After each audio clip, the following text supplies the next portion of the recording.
Welcome to Ben After Dark Sneak Peek Edition. This is the part Thomas Jefferson would have approved of. The rest, including Adam Carolla getting lullabied, Tom Brady dancing with Sydney Sweeney, and me destroying a British band committing crimes against both humanity and music. That's only at Daily Wire Plus. Consider this your fireworks warning label.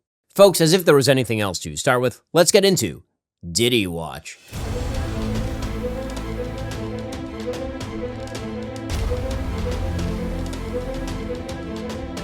Mogul, rapper, and the new face of cuckold, Sean Diddy Combs, was found guilty of only 2 of the 5 charges in his sex trafficking trial, completely avoiding the most severe accusations and landing on what will result in the New York legal system's version of being sent to your room without dessert. Like his music, he sampled the allegations, then turned them into something completely new and much worse for society.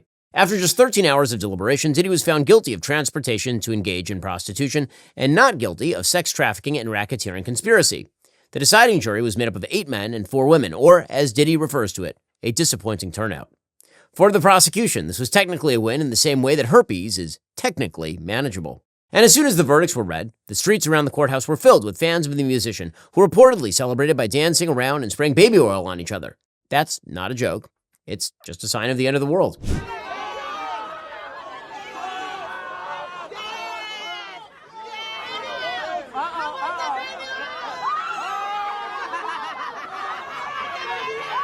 I guess baby oil is better than the other fluids they could have used from Diddy's parties. Diddy is not out of the woods yet. He will now most likely face a bevy of civil lawsuits and a difficult journey to rehab a public image, now tainted with images of domestic abuse and male strippers nicknamed the Punisher. And keep in mind, this isn't the first time Diddy has dodged a bullet. He almost married J-Lo. And I guess you can ask Shine about Diddy's past with beating charges, because if anyone knows about beating something, it's Diddy. So now we here at Ben After Dark will wait and see how Diddy's apparent good fortune and freedom will play out, while also keeping an eye on other news stories within the hip-hop universe. Speaking of, it's time for Kanye Watch.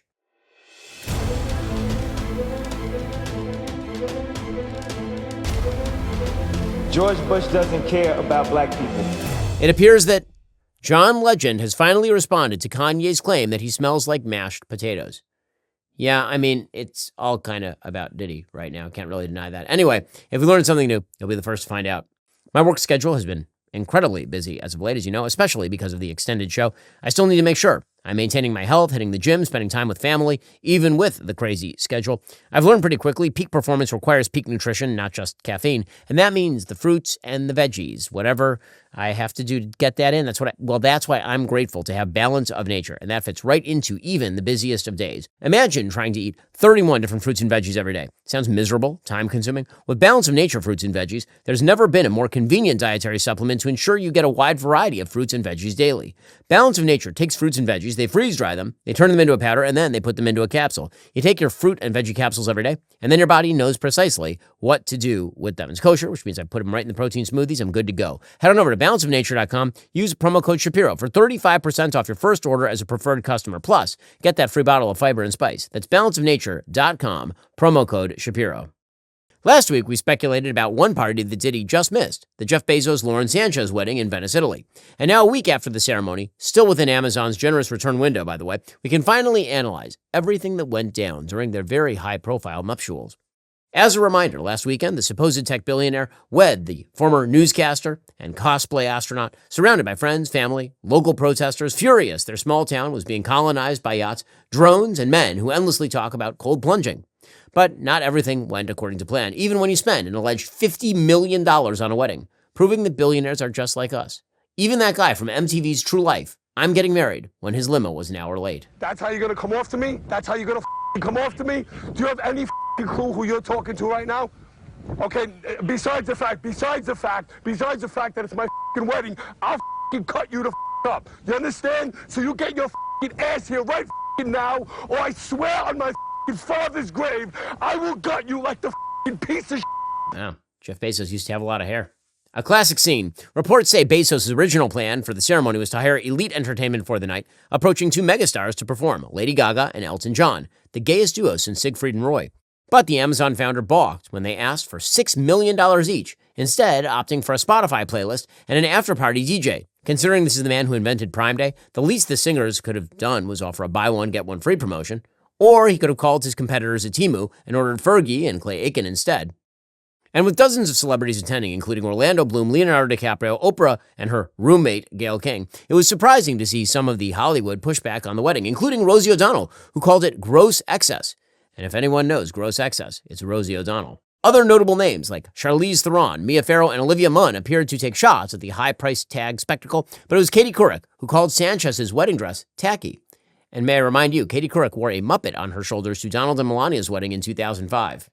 Listen, none of these journalists were complaining about Trump when they were attending his lavish parties. They were best friends. Now he's literal Hitler and ending democracy. But hey, that's probably the only thing Katie's done a 180 on, right? Got it. And remember, the wedding was originally set to take place last winter in Aspen, but insiders say it was postponed when the prenup wasn't finalized in time, a report Bezos has denied. But imagine how long a legal agreement like that takes. How do you respectfully split a rocket ship?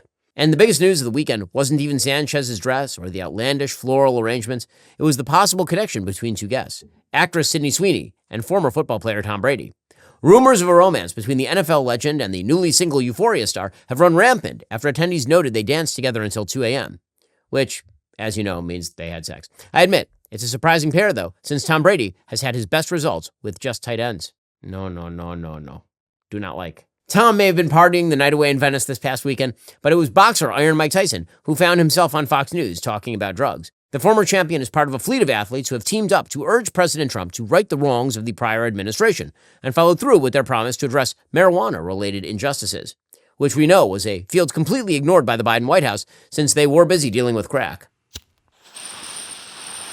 The coalition of athletes and entertainers supporting President Trump's policy objectives, or KSPO for short, includes names like NBA superstars Kevin Durant and Allen Iverson calling on the current administration to criminally reschedule marijuana, expand clemency, and make Slurpees cheaper after 1 a.m. Here's Tyson himself talking about the group's goals. Marijuana has helped you, correct? For you psychologically?